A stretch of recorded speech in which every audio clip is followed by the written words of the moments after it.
pinakasulit na ginawa namin dito sa Hong Kong Disneyland.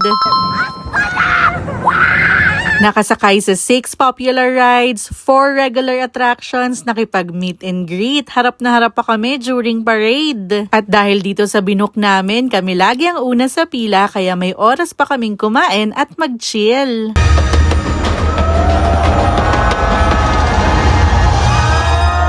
8:30 nakaalis na kami sa aming hotel at 9 AM ganito na ang pila. At dahil nag-book na kami sa Klook, isang scan na lang ng QR code, makakapasok na agad. Gawan ko ng separate video kung ano yung mga inalaw kaming ipasok sa loob. At dahil 20th anniversary ng Hong Kong Disneyland, may pa-performance pa. By 10:30, simula na ang ating adventure, inuna na namin ang Wandering Oak and Sliding Sleighs. Isa nga to sa pinipilahan dito pero dahil maaga tayo, na-experience natin to nang hindi gumagamit ng Premier Access. At 10:47, second attraction sa agad, The Many Adventures of Winnie the Pooh. Inuna nga namin yung mga attractions na hindi kasama sa Fast Pass para maikli pa yung pila. 10:57, third ride na agad. Dito naman tayo sa Jungle River Cruise.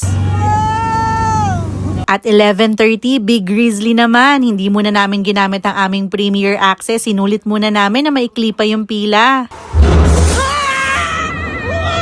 Sakto, 12 o'clock na, kaya lunchtime. Pati pagkain namin, binook namin sa Klook, kaya entrance, Premier Access, food voucher, lahat yon from Klook. Gamitin nyo lang din ang aming promo code, Team Ogad Klook, kasi sayang naman ang discount. 1 o'clock, nakasave na kami ng spot para sa Fantastic Parade. Syempre, harap na harap tayo. Ang laking tulong na may Premier Access kasi mas namamanage namin yung oras, hindi kami nagmamadali, dahil sure naman na makakasakay pa rin kami sa rides. By 2 PM, tapos na ang parade at dahil nakapag-chill na tayo at medyo humaba na rin ang pila sa mga attractions, gagamit na tayo ng Premier Access. Yung 8 attractions nga yung pinili namin kasi tignan nyo naman, sa pila pa lang ubos na yung oras mo. Pero kung naka-fast pass ka, pasok ka kaagad. Yung regular pass, and then tayo agad.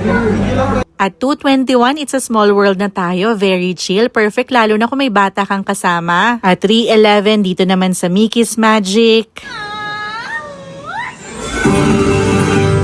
3:30, break time. Inavail na rin namin tong Coke na kasama sa promo sa Klook. 3:40, Mystic Manor. Syempre, naka-fast pass, kaya diretso na agad sa loob. Inaral din talaga namin yung mga gusto naming rides, kaya in between dun sa mga roller coaster, chill rides naman. Yes, 2 beses kami nag-Big Grizzly, but this time, gumamit na kami ng fast pass para kami na agad ang next. Plano talaga naming umulit dito dahil based sa reviews, best roller coaster daw to. At totoo naman. At 4:30, Ironman naman. Syempre, naka-priority pa rin tayo dito. Sa tabi lang nitong Ironman, ito namang Ant-Man Nano Battle. Last but not the least, Hyperspace Mountain.